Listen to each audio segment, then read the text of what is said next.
Greetings, America. Welcome to another great episode of the Sweet Loop Special. Today, we're going to be talking about socialism, democratic socialism, differences between the United States, Norway, Denmark, and Sweden, which are the famous Bernie Sanders Scandinavian countries he always brings up, and Bernie Sanders winning the Nevada primaries, or the Nevada caucuses, and Trump's speech and arrival in India. Okay, so let's get started. So what is socialism? All right, I feel like I need to explain on what really is socialism. People, I think, have a misconception of communism and socialism being the exact same thing, or this democratic socialism, which is this term that's being coined by Bernie Sanders, which to me is, I think, a bunch of bullshit. Anyway, so let's talk about that, okay? People use socialism as a term for an economic theory or a system, all right? Socialism is also a government ideology, okay? Here in the United States, we have a democracy or a republic, okay? Constitutional republic, which is our government system. And our economic system is capitalism, free market, okay? Not a laissez-faire, which means fair game for everything. The economy is not touched by the government.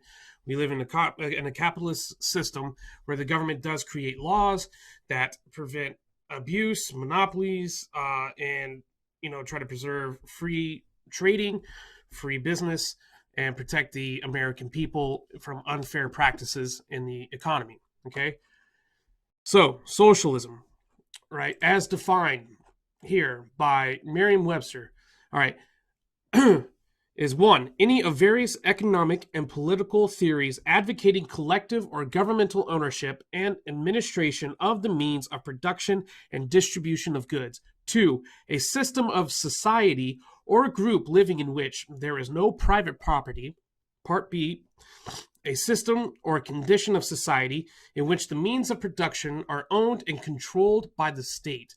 And part three, a stage of society in Marxist theory transitional between capitalism and communism and distinguished by unequal distribution of goods and pay according to work done. Okay? So, all the Bernie bros and all the people on the left that are supporting this idea of a democratic socialist being the front runner of a general election to become president of the United States, they're not really understanding what they're getting into, I feel, okay? Now, here's the great thing of how this democratic socialism or socialism, whatever you want to call it, like I said, it's just the same pile of shit, just a different shade of brown, on how it appeals to young voters and young people in America, okay? Here, who does it appeal to?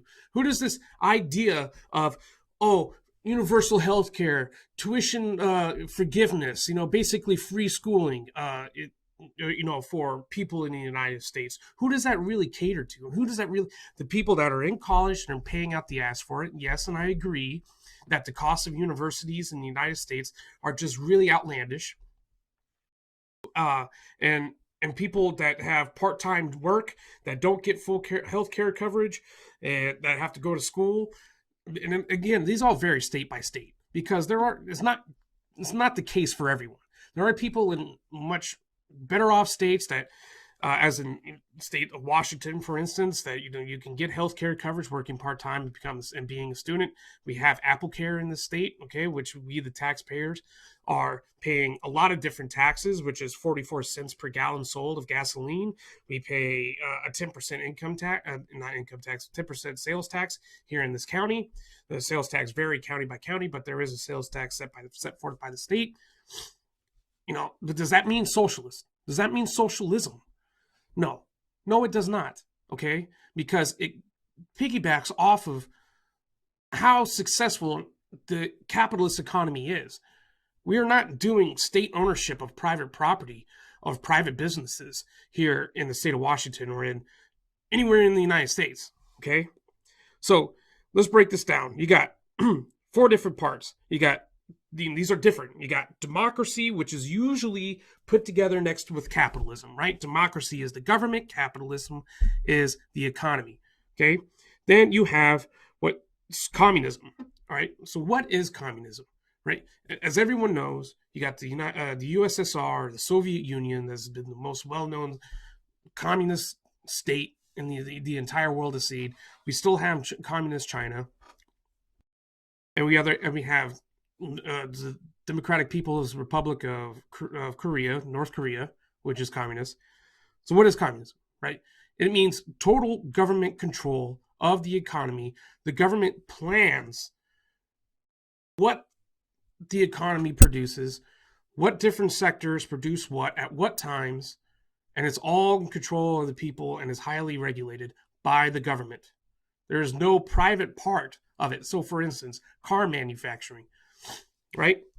Did the Soviet Union lead the entire world in car manufacturing? No. You had countries like us, for instance, the United States, Japan, and even South Korea that was getting a little bit part of it that has been successful here in the most recent years. But why is that? Because the Soviet Union would sit down and determine, okay, what products do we need to get produced this year or next year, whatever. So in the next 5 years, we need to produce X amount of cars, or we need to produce X amount of food of this kind, this type, whatever, clothes, blah, blah, blah. And so that's how the communism works, right? So socialism, what's the difference between that and socialism? So socialism, as it is so finely put here, is basically that the people are in charge of the economy or of the business that they work with or that they work for. Okay, and there is government ownership of private sector, and in socialism, it's just the difference is that it has to deal with the planning. Okay, and it is communism is more for the community, as you see, get it, communism. And so everyone is equal in rank. There is no social structure of who is richer, who's poor. Everyone gets paid the same. Everyone gets the same plot of land, so on and so forth. Socialism is just more of a country control, government control of the private industry. And they just don't lack the dictating of what they can produce. But however, they do turn over that ownership of the company to the public. So the workers, every level from top to bottom, have an equal right into what direction that the business gets to go into, and determine what they get to produce and who they get, and do what, A, B, and C, whatever. So that is the key differences between the two, communism and socialism. And I feel like I needed to explain that because a lot of people on the left and on the right are maybe misinterpreting what communism is, or what communism and what socialism is, because of this entire new term of democratic socialist, which Bernie is so proud to claim that he's a democratic socialist, because the term socialist and socialism has such a negative connotation here in the United States. And there's people out there that believe that the people on the right are just making this argument against socialism because it is an old Cold War propaganda that the United States had imposed, for the American people to be against for many, many years. Okay. First of all, if you believe that it is an old Cold War propaganda that we're still clinging on to, I call bullshit, because for one thing, I'm 30 years old. I was born in 89. I did not really live throughout the Cold War as compared to my parents and other family members. But however, I'm not stupid enough to know, I'm not too stupid that I know history well enough that this is not probably a good idea. It's probably not a good idea at all. Okay, because it leads down a rabbit hole that no one wants to be in. Okay, in the United States. And why? Okay, let me explain this. I'm going to break it down point by point. The biggest thing that Bernie Sanders is saying is that, no, I'm not a socialist. No, I'm a democratic socialist, like Denmark and Norway and Sweden, the Scandinavian countries. Or even said that he's socialist, like the Scandinavian countries. Okay, Scandinavian countries like Denmark have already opposed that idea that they're socialist. Okay, just because we have programs like Social Security here in the United States, it doesn't mean that it's a socialist program. No, Social Security is not an is not an economy, for one thing. Okay, socialism is also a method of government, an ideology of government. So Social Security is not a government, it's not an economy. It is a social program, yes, for society, correct.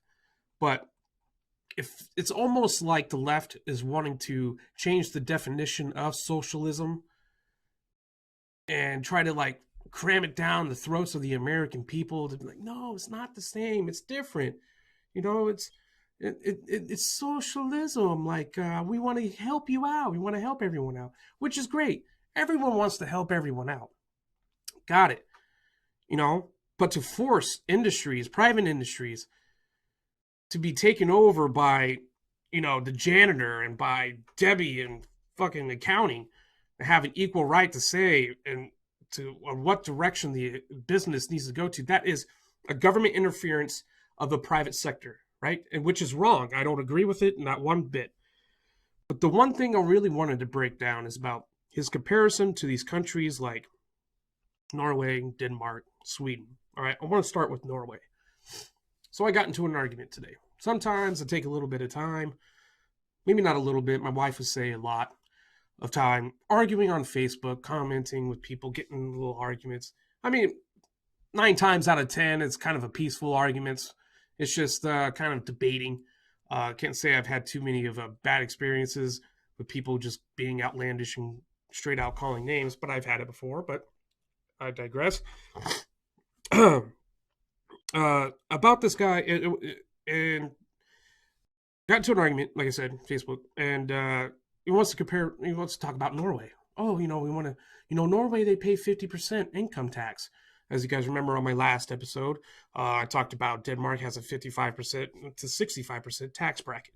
So, Norway, has the, happiest people on earth. They have, the people in Norway are so happy. The life is so great in Norway. Blah blah blah, because they provide all these services. For one thing, Norway is just a fraction of the population of the United States. So is it the happiest place on earth? Being up in those mountains? I mean, do they have metropolises? Are they like a leader in any kind of technology to the world? No. No. You know why they're so happy? Because their lives are not so divided. They're living out in like middle of fucking nowhere with outhouses and there's nothing. They don't fight over each other about racism. They don't fight over each other over senseless bullshit.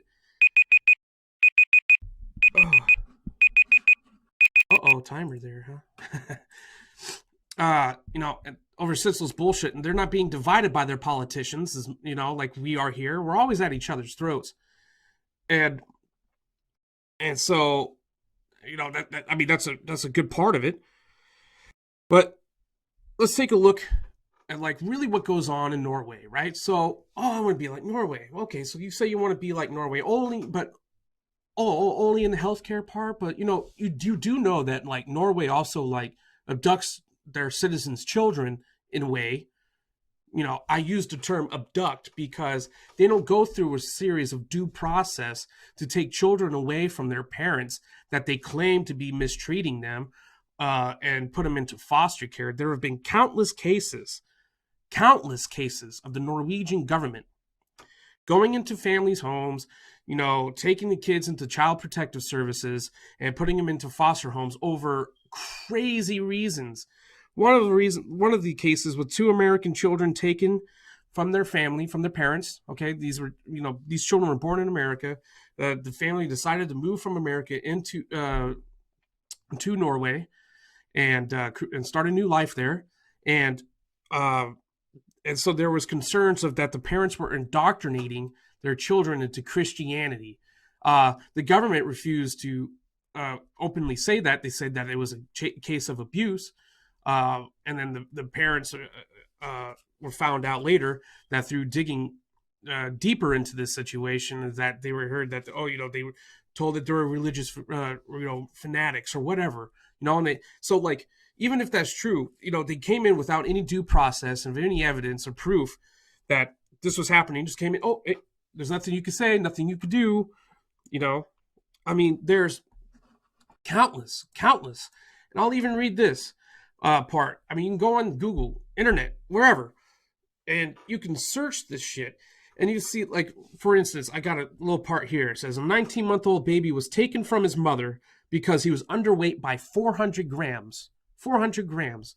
Now, what is 400 grams to in pounds? 400 grams, 2 pounds. Okay. Because, we're not on the metric system. 0.88 was less than 1 pound underweight. Less than 1 pound. 0.88 taken from the family because of that. Excuse me? Okay, and an Indian family faced the wrath after teachers said that their 4-year-old son was not making eye contact. The father was told that he was too dumb to raise his daughter.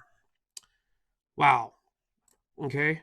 More than 12,000 children live in foster homes and specialized institutions in Norway, many of them having been moved involuntarily. Once the foster care children only get to see their parents for a few hours a year on supervised visits. And so if you could look this up, okay, because it has become a big tragedy, well known throughout Europe, but hey, it's a socialist. They say it's socialism, right? Oh, hey, we're just going to. Hey, I heard you didn't give your daughter a cell phone, which one of these cases it said so. That's abuse. I'm going to have to take him and put him into a happier family. And then the due process of trying to get your kids back is just insane. But it takes so long. But hey, we want to be like Norway. We want to be like Norway. Oh, but what about Denmark? Right? We talked about Denmark extensively before. We all know that Denmark just taxes the people through income tax just right out the ass. 55 to 65% is their tax bracket. Median income, $45,000, which means about $20,000 of it is expendable income, disposable income. That you got to pay for rent. You got to pay for it because they don't even. The people of Denmark, on a vast majority, cannot afford a new car. That is fact, right? But here's the thing: is Denmark socialist? No, it's not. As a matter of fact, just recently in the past couple of years, Denmark has instilled laws or created laws to loosen up governing laws and against its economy, against the private sector, because they realized that the socialist laws that they had in place were really taking their economy right down into the shitter, right? So in order to free that up, in order to make their economy booming, which everyone knows is a common consensus here, is that these Scandinavian countries' economies are booming, but that's because of relaxed laws against businesses, corporations, and allowing the people to freely decide what they want to produce because for as profit to be the incentive, right? That's how they get people to buy, which they pay taxes when they sell products, or pay taxes when they buy products too, vice versa. And so economy's GDP increases because of that. That's because they had to sit back, realize that the socialist laws that they did have in place in the past were not working, and loosen things up, allow people to be more free in their businesses, and allow individuals to own and run the businesses how they wish, not the government, right? Okay, so we all know recently Bernie Sanders wins Nevada, right? He won the Nevada caucuses. Every day he's already won New Hampshire. He's gotten Nevada now. He didn't get Iowa, but he was pretty damn close anyway. But what it seems is like he's going to be the front runner. Again, as I said multiple times before, do I think that he's going to get it? I don't know. It's just 3-4 states right now. 3 states. We still got plenty more to go. My prediction was going to be Joe Biden, but it seems that Joe Biden has just really gone off the deep end. Like I said, he doesn't even know where the hell he is half the time. Uh, he's calling people like pony soldier, fucking weird shit, man, and like he's really shooting himself in the foot. I think that he went into this entire race thinking, "Oh, I was the vice president. I can get the minority vote, and I don't have to do much of shit. People are going to vote for me. And I'm going to be the primary candidate here for the Democratic Party." No, it doesn't seem to work that way. Um, Last week we had the Nevada debate where Michael Bloomberg was on stage, and he just got demolished by Elizabeth Warren, Bernie Sanders. It just seemed like everyone was just going after Michael Bloomberg because here's this multi-billionaire Democrat that's running for president, and everyone feels threatened by him, right? For a Democrat, it didn't sound entirely too terrible. In all honesty, if I wanted anyone to be a Democrat candidate, it would be Michael Bloomberg or someone less radical than Elizabeth Warren or especially Bernie Sanders. But first hour of the debates, Bloomberg just got destroyed about, he bought his way up into, debates, bought his way up to here, blah, blah, blah, bullshit, just got, and, apologize. Oh, I'm sorry, for, stop and frisk. Everyone's going off in this stop and frisk, shit. Okay. But the fact of the matter is that he did decrease crime in New York City because of it. And it wasn't targeting black and minority people because of their color of their skin. It was because in a lot of these neighborhoods, the black and minority communities were getting real tired of a lot of crime and people getting hurt and shit getting stolen and a lot of violence going on in their communities, that this had to be done. It wasn't based off of the color of their skin, the stop and frisk. It was based off of because the stats show that this is where the violent crimes were happening, so that's what we needed to stop. These were the areas that we needed to attack on and decrease the crime. It wasn't racially motivated by any means, but of course the media wants to put it out to be racially motivated because that's what the fucking leftist media has always been doing for the past few years, and it's just going insane, crazy, because it's racist this, racist that, or because of the color of their skin, blah blah blah blah blah.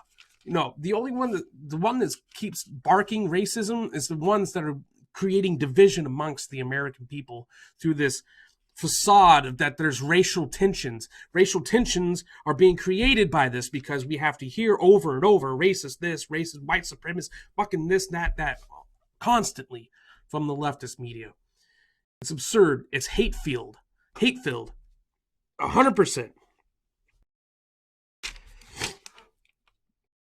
But what is democratic socialism? Like I said, what is it? What?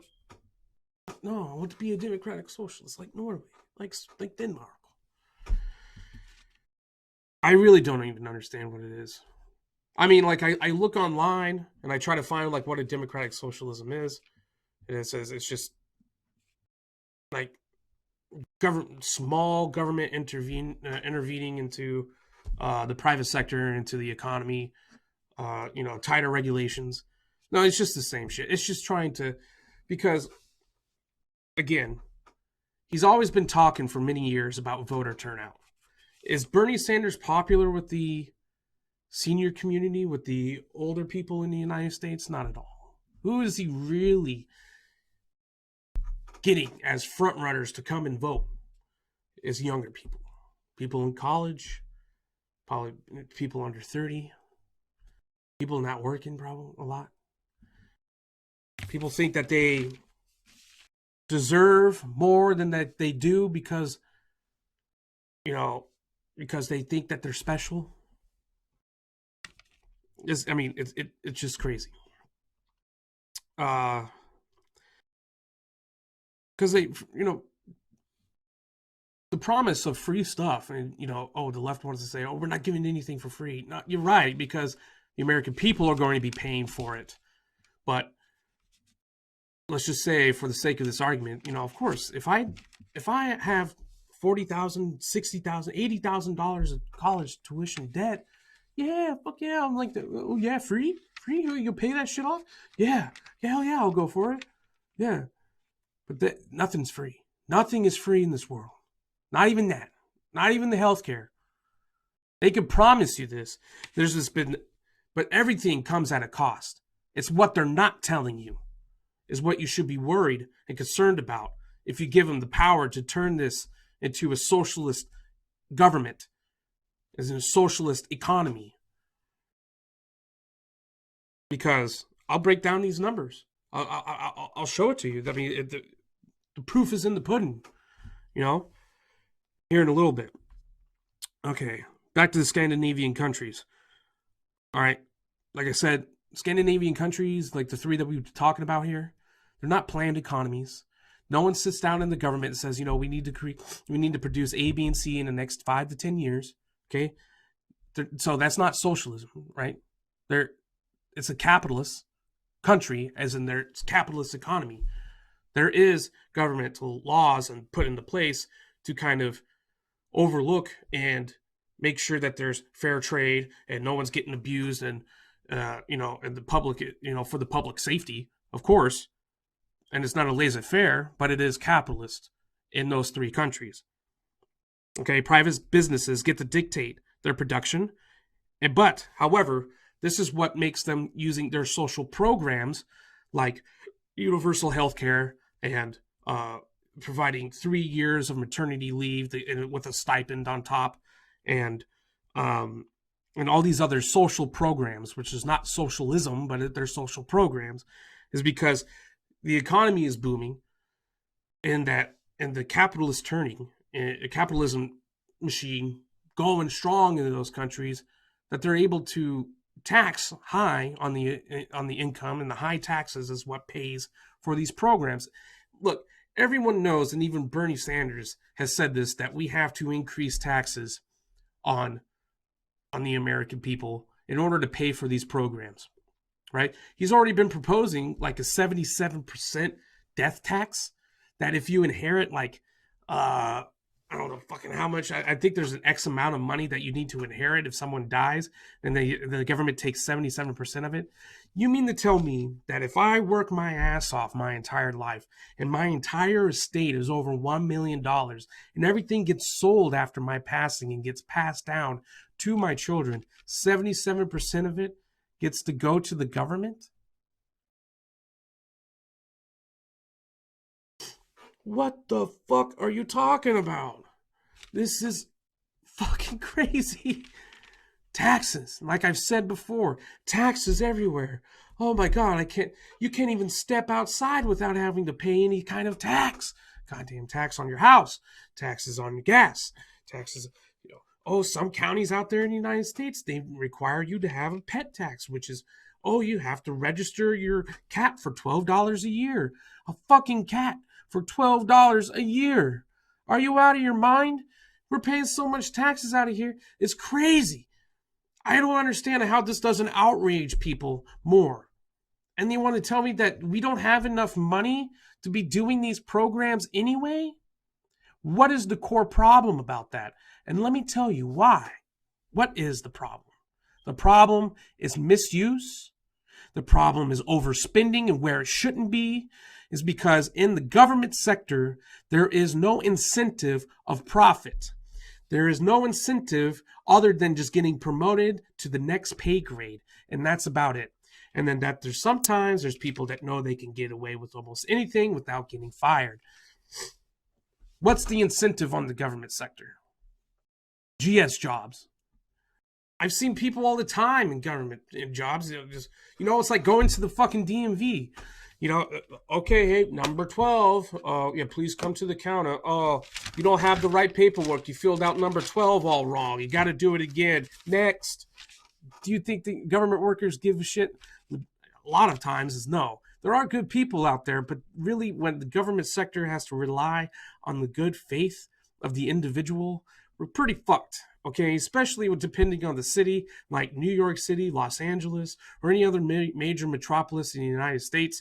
There are a lot of bitter and salty people out there that really don't care, okay, and would really make it hard for everyone because, hey, I'm here 9 to 5. I get to clock out at 5 anyway.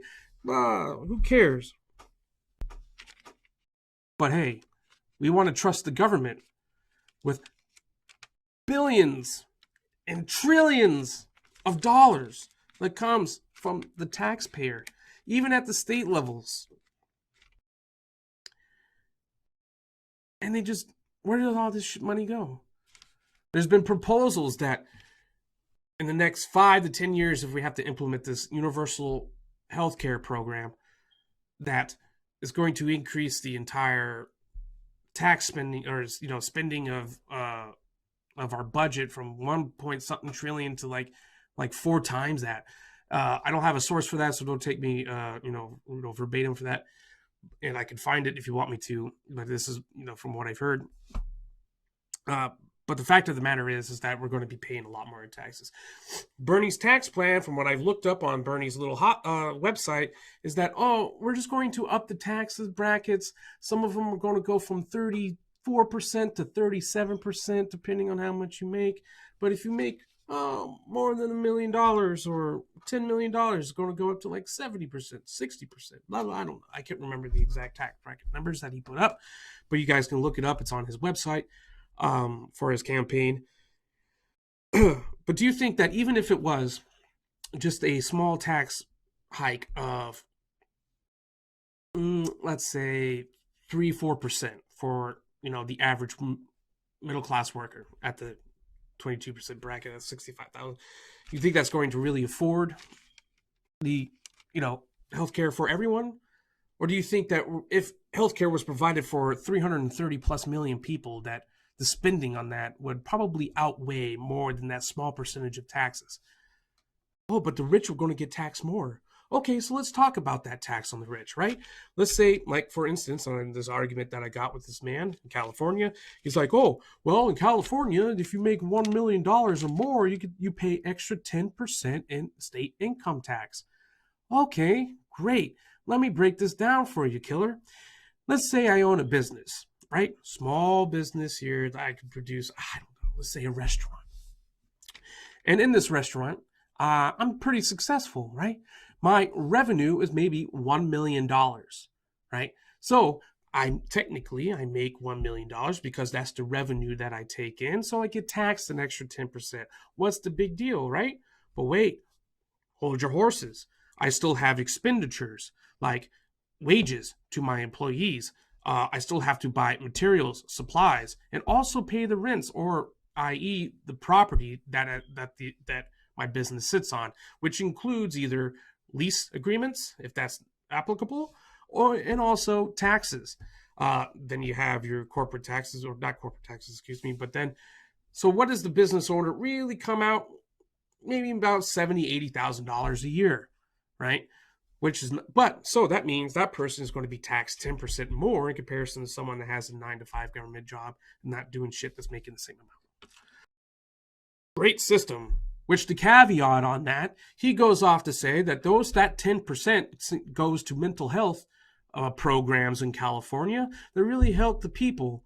And I'm like, what the hell are you talking about? You guys have an increased amount of homeless people in the state of California that are relieving and shitting on the streets and, popping up tents on the streets and driving small businesses because the police are not going to remove some guy pissing on the front steps of your card shop or restaurant. So, like, where is that money going? Then he goes like, oh, well, it's just not being used. The mental health is not being used for the people. And there's no correlation to mental health and homelessness. I'm like, are you out of your mind? Yes, there is. Like over 70% of the homeless people on the streets, man, have some kind of mental health issue, mental health problem. No one in their sane mind is just going to drop drawer and then dump a log on the side of the street in broad daylight in San Francisco. Hello, of course, there is a direct correlation. There's been plenty of studies to prove this. Okay? Drug abuse, it could be considered a mental illness of addiction, right? Or pain management, which is, anyway. That's how the government is going to abuse your tax money, right? They're going to charge 10% more, or not charge, excuse me, tax 10% more to people that make $1 million or more in the state of California, but they're not going to use that money for the programs that they said they're going to, because in turn, that's what making the homeless population, there is major leakage in government and politics, especially in the state of California. Where the hell is all that money going? Where? The richest state in the United States, or used to be the 7th largest economy in the world, is having an issue of drug-infested streets and homelessness that's just blowing out of proportion, releasing felons into the streets by downgrading their felony to a misdemeanor and getting, and the places like Sacramento, Los Angeles, Fresno, San Francisco, Bay Area are just is not getting any better. Getting worse day by day. But hey, that's a good comparison because we need to tax the rich more to make nothing better, just make things worse, right? And like I said, to him especially, the way to solve these problems is not just by increasing taxes, creating brand new fucking taxes out of the air, and getting money from the people that are working and throwing money at the problem. That's not how you fix it. I could throw money at a disabled person all day. It's not going to help them get better. I'm not going to throw a $100 bill over at a guy who has a mental health issue. It's not going to make him better. No, effective government is what's going to solve the problem. We need to go in, fix these leaks, need to fix the problem. We need to create incentive for people that work in the government. And people want to say that these are our leaders. These are not leaders of the American people. They're representatives of the American people. We put them into those positions, and they're taking full advantage of our money and our good faith. And it's going somewhere. So what the hell do you think that is going to happen if we hike this income tax, create these new death taxes, and all these other corporate taxes, and like the other 20 million fucking taxes the left wants to create, especially Bernie Sanders? What's going to happen with this big chunk of money? It's going to be abused. I can almost guarantee you that's what's going to happen. Overspending, and there's going to be no damn point. It's not going to fix any damn problem that we have. It's only going to make things worse. All right. A little bit of a rant. I know, but I really wanted to point this next part out. I have some numbers that I wanted to show you guys. And it's about the spending of the Scandinavian countries in comparison to the United States. Okay. And so Bernie Sanders wants to say that he wants to be like Scandinavian countries. So let's see what it really looks like by the numbers according to OECD data. All right. So for those that are listening to the podcast and not able to see the chart, I'm going to explain it row by row, column by column. Okay, so the first is going to be defense budget, of how much of the percentage of the GDP that goes to the defense budget of each country, right? Obviously, the United States spends a lot of money in defense. We all know that, like $686 billion plus or $680 plus billion a year. We spend more than any other country in a defense budget. And we also, obviously, but this is so I believe this part of NATO, part of that 3.2% goes to our NATO too. But anyway, in comparison to the percentage of our GDP to defense, the United States is 3.2% of our GDP goes to our defense budget, right? In Norway, it is 1.6%. In Sweden, it's 1.0%. And Denmark is 1.2%. Basically, all these countries are either half the amount of their GDP or less goes to their defense budget in comparison to ours, right? 3.2, the only one that's about half is less, is exactly at Norway, right? At 1.6. Okay, now we go down to what is the GDP of each country that I have here. All right, the GDP of the United States is $19.3 trillion. $19.3 trillion. That's a shitload of money, right? That the United States brings in as our total gross domestic product. Norway, $398 billion. Not even half, not even like, is that even 1%? No. Yeah. Yeah, there's obviously less than 10%. Like 3%, 4% of our GDP. Sweden, 538 billion. It's about 5% of the United States GDP, and then 324 billion for Denmark. Wow. See what the price is right there. According to OECD data, you can look this up online. You can find these numbers, and this is with the same consensus. I just put them all together and went through each country so that you guys can see it. All right. Income tax, that's part of the GDP of each of these countries. 9.9% in the United States is income tax is part of the GDP. So to explain that is the total amount of money the government brings in. 9.9% of its entire $19.3 trillion is the GDP, right? Which is, I believe, the number was like 1.3 trillion dollars is what we bring in, as for taxes, income tax to the government for expenditures. Norway, 9.9%, so equal to what the United States is. 9.9% of their GDP is income tax. In Sweden, 12.7% of their GDP is income tax. And for the number one highest country of percentage of income tax that is to their GDP is Denmark at 24.4% of their GDP is income tax. That is a lot. Nearly a quarter of the entire country's GDP is income tax paid for by the working people of Denmark. That is out of this world. It's, like I said, number one, highest one in the entire world. Now, what is this next one? Household debt. This is disposable income. That's a household debt average. So obviously, 100% means that, I have, correct me if I'm wrong, but my interpretation of this is that 100% is that, my debt equals 100% of what my net worth is. So all of my job, my yearly earnings, my house, if I own one, and all my property that I own is 100% is equal to 100 means is equal to my debt, right? So let's say my net value is $50,000 and I have credit cards that are $50,000. That is 100%, right? So on the average, United States households have on average 108%. So that means they owe more than what they're worth by 8%. Norway, 239%, more than double they owe in debts of some sort than what their net worth is per household. 188% for Sweden and 281% in Denmark. So what does that tell you?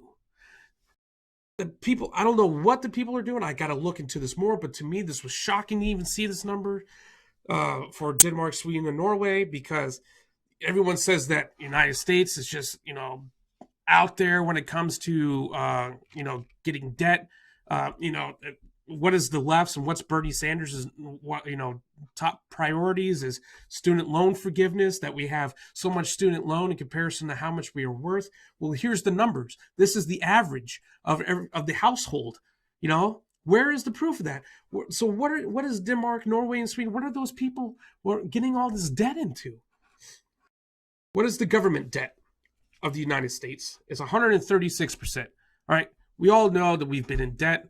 The last time we were never in debt was like in the 1830s. We've always been in debt of some sort. Okay, we've always owed money. Now look at the government debt of Norway, Sweden, and Denmark. Norway, 45%. Sweden, 58%. Denmark, 47%. Well, that's right there. No shit they're able to be able to provide these kind of services and social programs like universal healthcare, because they're barely even scratching half of, spending half of what the entire country is worth. Half of the money that they bring in as GDP is being spent. Half. if that's, if I'm correct on that. But cap means that the worth, if it's at 100%, that they're equal to, their debt is equal to how much the country is worth, or spends or brings in as money. So there it is, folks. The proof is in the pudding. And like I said, you can refer to the OECD for those numbers. I just didn't make them up. I didn't pull them out of my ass or anything. This is the truth. Okay. And again, if I'm wrong on my interpretations, please let me know. That's the way that I interpreted all the data, all the information that was provided me. So I wanted to do a quick comparison about the Soviet Union and good old BS, which is Bernie Sanders. Okay, a little bit of compare and contrast here, as it was brought to my attention. People, know, may not know. Bernie Sanders has had a very good fascination for countries like the Soviet Union, Soviet Russia, Cuba, Venezuela.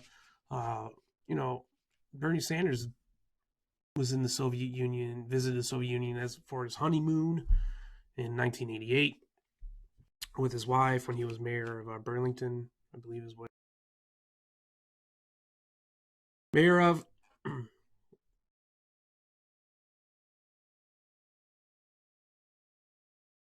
So, what are the differences? What are some comparisons between the two? Okay, comparisons. They both deny religion. Been well known that the Soviet Union had really suppressed religion. The religion was the supreme commander, Stalin, Lenin. Their pictures had to be in every household. Same things like with North Korea. This is common practice. But Bernie Sanders has always been very atheistic about his religion. He is Jewish, and by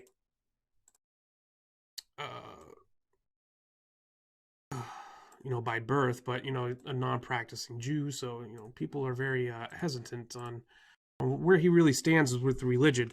But do I think that the man is very religious? No, not at all. And I think that he really wants to suppress religion and also be very attacking towards churches or any kind of like religious organizations that are not inclusive to gay marriage and stuff like that, and want to tax you know religious organizations.